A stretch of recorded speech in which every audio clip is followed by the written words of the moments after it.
everybody. My name is Melissa Reese. I am currently a P4 student at VCU. I am delivering this by video because I am currently on rotation up in the DC area, and with interviewing for residency programs as well as rotations, I wasn't able to make the drive down to Richmond to talk to you guys about this in person, so I've decided to make a video to kind of help you guys out. So I am here to talk to you about ACCP, which is the American College of Clinical Pharmacy. As the name would suggest, it's an organization, it's a national organization that really focuses on clinical pharmacy. So as you would imagine, there is a little bit of overlap with ASHP, which is why I'm sort of talking to you about this through SVSHP. But there's also a lot of benefits to this organization that you can get as students that really aren't available through ASHP. So that's why I'm here to tell you about it. First of all, to make it a little convincing, membership to ACCP as a student is actually only $35. So in comparison to some other organizations, it's actually pretty affordable. We don't currently have an official student chapter.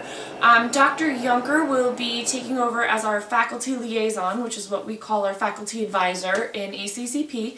And she actually will probably be looking for a student liaison who can sort of disseminate information from the national office to people at VCU so that you guys are aware of different things that go on for members and things like that. So I'm sure she'll tell you more about that.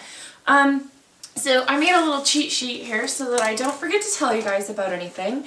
The first benefit that I want to tell you about with ACCP as far as membership goes, they have these sort of subsets of the organization that are called PRNs. Now PRN doesn't stand for as needed.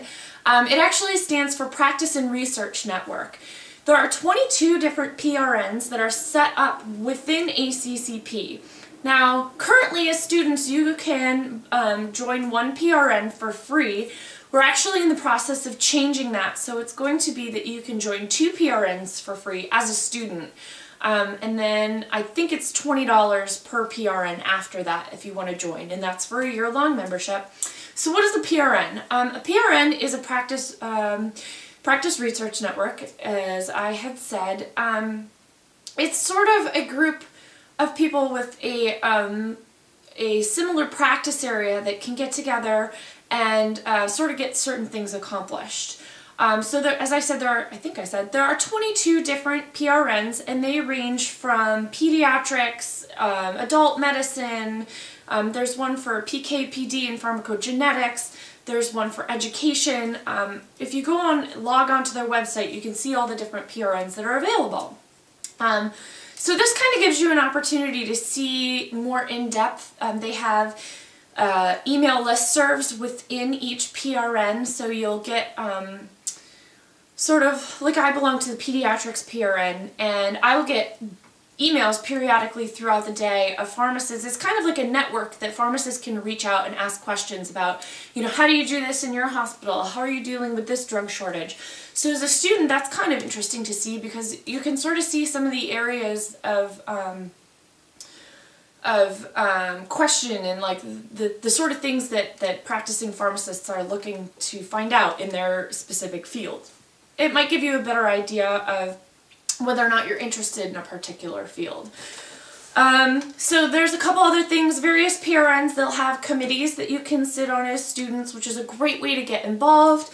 There's some of the PRNs will have student travel awards so that you can attend the national meeting and participate there, which I'll get to in a minute. And they also, some of them have opportunities for students to participate in research with other pharmacists, which is a great way to branch into the research aspect of pharmacy and sort of get your feet wet with that a little bit. So the annual meeting. This, to me, personally, being a member of ACCP, has been the largest benefit that I could have derived from being a member of ACCP. So it happens in October. I believe next October is going to be in Baltimore, Maryland, so it's really not a far distance to travel for those of you in Richmond. It is they really have a focus on networking. There is a residency showcase that takes place at this meeting, and it's a lot less intimidating than the one that goes on at the mid-year clinical meeting that ASHP holds in December. It's kind of a smaller arena, so you won't have as many programs there, but you really have a chance to talk one-on-one with the programs. And there's actually an opportunity to put your information up ahead of time, so the programs will actually contact you. I personally had a situation where a program contacted me that I never would have looked at before, and I actually went last weekend and interviewed at that program for a residency for next year. It was in Oklahoma, so I never would have looked at, I never pictured I would live in Oklahoma, but when I looked at their program, they really had just about everything that I was looking for. And I had the opportunity at the meeting to sort of talk to people, get to know people a little bit better. Another networking opportunity I had through the meeting, I actually got to go on a site visit at another hospital that I ended up applying at and interviewing at. So it was a really great opportunity because I'm sure you've heard this over and over, so much of pharmacy is networking. Getting to know people, talking to people. Another thing that happens at the meetings, they have PRN business meetings. So you have an opportunity to sort of sit down, like I was interested in pediatrics, so I went to the pediatrics business meeting and I had the opportunity to talk to people about, what residency programs were really good for that field. A lot of the people that were there were residency directors or work at the hospitals, so you can kind of get an inside scoop and sort of get your foot in the door. And as we know, residencies are getting more and more competitive to actually get. I'm a little scared myself, but we'll see what happens. Anyway, so really networking is a huge, huge thing. I can't tell you how many different people that I met at this meeting and how beneficial it has been to me since October is going through the residency process. Not just finding programs, but finding and meeting other students that are going through the whole process. When you're waiting for interviews, you can contact other people and find out if they're still waiting for interviews, that kind of thing. So a couple of other real things, or good things that are offered through ACCP. They actually have an online CV review for their student members. So you can go and upload your CV and they'll have a clinical pharmacist that they assign from a pool of volunteers who will go over your CV and will actually send it back to you with all kinds of different comments about things that you could change, things that you could make better. And then you can actually do a back and forth. So you can change things and then send it back to them. And so you really have an opportunity to really refine your CV before you send it out to all these different interviews. And it's nice because, sure, you can ask your professors at VCU, which I highly encourage you to do, but it gives you kind of an outside perspective, a perspective of someone who might not be in the academic field, who might be out practicing, that kind of thing. So I found that to be very beneficial. There's the Clinical Pharmacy Challenge, which is sort of like ASHP's Clinical Skills Competition, but it's more of an on-the-spot, less of a research-prepared type competition. And it was really awesome to see that at the meeting, and you've got all these people that are up on stage and competing, but then you also have all the clinical pharmacists that are actually sitting in the audience kind of playing their hand. It's kind of like sitting at home watching Jeopardy with your friends and who's going to get this answer right sort of thing. So that's an awesome opportunity, something that Dr. Juncker will be getting VCU students involved in starting in the fall semester. So another opportunity that I really wanted to talk to you about is what they call the Student Network Advisory Committee. I'm currently sitting on the Student Network Advisory Committee. I'm a member at large. The group is composed of about 13 different people. There's a chair-elect, a secretary, and the rest are member at large. And our task as a committee is to sort of take suggestions that come from the Board of Regents, which the Board of Regents is kind of like the governing body of ACCP.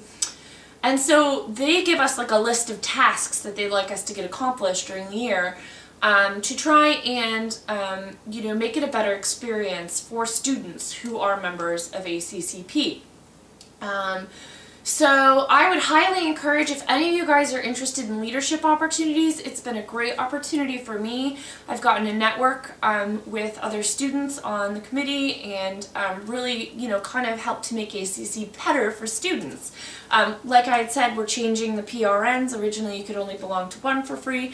One of the things that we've asked the Board of Regents and sort of worked on is getting that second PRN membership for students at no charge. So things like that. So that's been a great opportunity. If you want to talk to me about any of these things, please feel free to contact me. My email address is reesma@vcu.edu. Again, my name is Melissa Reese. Please don't be shy about contacting me. I am not a shy person at all. As you can tell, I'm making this video for you guys. But there are also professors that you can talk to about what ACCP is and what it stands for. Drs. Brophy, both he and she Brophy, are members. Dr. Junker obviously is your faculty liaison. Dr. Motzke is actually a past president of ACCP, so he's going to have a lot of really great information for you.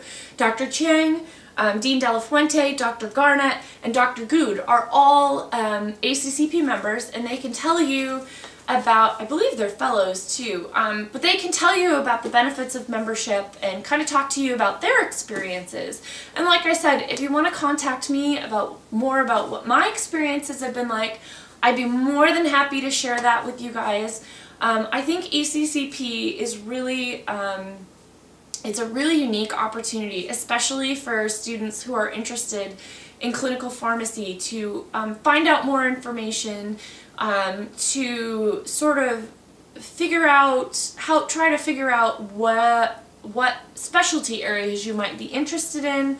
The networking opportunities are absolutely phenomenal. I mean, I've been to a lot of national, regional, local meetings, and as far as networking goes, I mean, ACCP's annual meeting really blows the other ones out of the water as far as, just having the opportunity to talk to people, to meet people. I even met DePiro, for all things. They have a clinical roundtable at the meeting so that they have a bunch of, sorry, I'm looking at my cat, he's about to chase the camera. So they have a bunch of roundtables, so they have like 15 or 16 different practice areas set up, and they do like a 15-20 minute question and answer session one afternoon, so you can go to infectious disease, and then they tell you your time is up and you can either stay in infectious disease and find out more, you can go to pediatrics, you can go find out about education, tenure, non-tenure. So it's such an amazing opportunity to really find out information and sort of figure out what's going on. So I highly suggest that you guys get involved in ACCP, help it to develop at VCU, and possibly even run for a national position like I did. It's been a great opportunity. And like I said, if you have any questions, reesma@vcu.edu. Thanks so much, and I hope this video wasn't too long. Take it easy, guys.